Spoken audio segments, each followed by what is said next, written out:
Энэ 11-р сард ойрын 10 жил тохиож байгаагүй хүйтэн болж хугацаанаас өмнө их цас орохыг мэргэжлийн байгууллагаас анхааруулж байсан. Тэгвэл 11-р сарын 8-наас эхлэн манай аймгийн баруун 3 суманд цас ихээр орж одоогийн байдлаар 35-аас 80 см цасан бүрхүүл тогтож тус сумдын зарим малчдын мал хотноос гаралгүй 2-оос 3 хонож байгаа мэдээ бий. Өөрөөр хэлбэл Алтай сумын Бодонч багийн 19 малчин өрхийн 23100 толгой мал, Барлаг багийн 7 малчин өрхийн 4200 толгой мал, Өн сумын хэмжээнд 100 суурьт 80 мянган толгой мал, нийт 107,300 толгой мал, 226 гаруй малчин өрхүүд цасанд богдон сумын тусламж үйлчилгээг авч чадахгүйд хүрээд байгаа юм а. Үүнтэй холбоотойгоор аймгийн онцгой комисс хуралдаж авч болох арга хэмжээг цаг алдалгүй авч ажлын хэсэг гарган ажиллаж байгаа. Тиймээс зодын хүндрэлтэй байгаа сумдын өрх иргэдэд туслах, хүнлэг инэрэнгүй үзлийг төлөвшүүлэх, иргэний үргээ гүйцэтгэж нийгмийн хариуцлага ухамсарлах үүднээс Жаргалан сумын засаг даргын тамгын газар, аймгийн боловсрол соёл урлагийн газар, Улаан загалмайн хорооноос санаачлан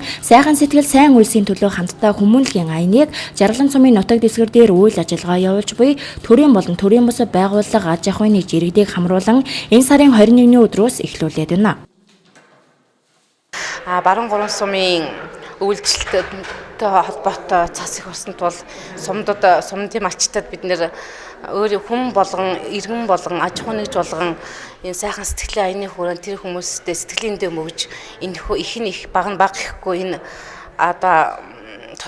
хүмүүнлэгийн үйлсэд та энэ байгууллагын бүгднгийн одоо идэвхтэй оролцоорой гэж уриалж байна. Дээрх нөхцөл байдлыг үндэслэн уг тусламжийг санаачлан ажил хэрэг болгож эхнээсээ аж ахуйн нэгж албан байгууллагууд тусламжаа өгч эхэллээ. Өөрөөр хэлбэл өнөөдөр Жаргалан сумын 14-р цэцэрлэгийн хамт олон дээрх аяны хүрээнд сэтгэлийн дэм болгож малчтын амьдралд хэрэгцээтэй лаа, чүдэнс, хувцас хунар, илгэвч, нэмнээ зэрэг 12 нэр төрлийн 1.2 сая төгрөгийн эд зүйлсийн хандвийг ажлын хэсэгт гардуулан өглөө.